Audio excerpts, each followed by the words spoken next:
Going out for dinner and having a nice steak can be very expensive, so I'm going to show you how to break down a whole slab of meat yourself for a fraction of the cost. What I have here is a 5 to 6 kilo ribeye. In America, it is called ribeye with the bone in. If it has the bone in Australia, it is also called a ribeye, but once you remove the bone, it's called a Scotch fillet. Let's break this down. Now, the first thing we want to do is start removing any of the excess fat. Where I'm working is where the ribs were once attached. They were removed before purchasing this, unfortunately. I wish I had a whole cut to show you. And with the removal of the excess fat, you will come across silver skin. This does need to be removed because it doesn't taste very nice and it's extremely chewy. The area that we are working on as well is also called the ribeye cap or the spinalis. It's an extremely tender part of meat. Some people like to remove it, but for me, I like to keep it on, keep it as a whole piece of meat, and it is a matter of preference how you do it.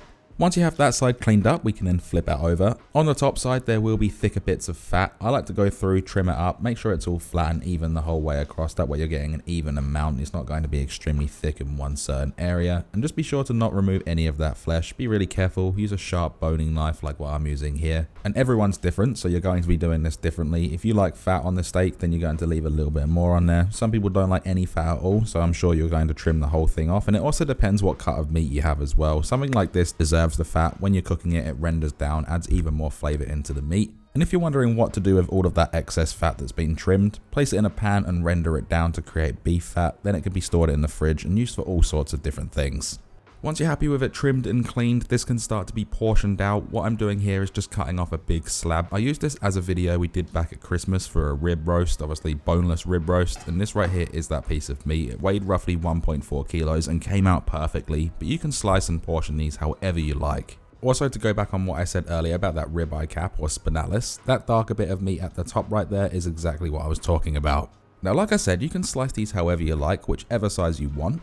I'm going for a thickness which is about 2 fingers in width. A general rule of thumb or an average size is about 1.5 fingers in width. And the average steak's weight is probably about 250 grams to 300 grams. And leaving that ribeye cap or the spinalis on there, these steaks do look quite large. And as you can see where this fat is, that's the separation part from that ribeye cap or the spinalis. Anyway, once you're happy with the size, continue slicing through, making sure you make those consistent sizes. If you have a little bit of an end cap, this can be used as a chef snack, or just slice it up and use it as stir-fry meat. So from all of that, we ended up getting 13 steaks that weigh roughly 400 grams, as well as this big whopper of a prime rib that's about 1.4 kilos. Don't have to do that, you can slice this up as steak. As for storage on these, just wrap them up, place them in the freezer, and you can use these for all sorts of different things, whether you're just gonna grill it on the barbecue, or even slice them up, use them in stir fries or other sorts of dishes like that. But this is a much more cost-effective way, and if you're a steak lover, this will save you a lot of money in the long run. So we ended up getting 13 steaks. The whole slab of meat cost me 256 Australian dollars, so that works out to be about 19 Australian dollars per steak. Also taking into consideration that I didn't slice up that 1.4 kilo slab of meat, as well as the steaks being 400 grams each. To me, this is extremely worth it.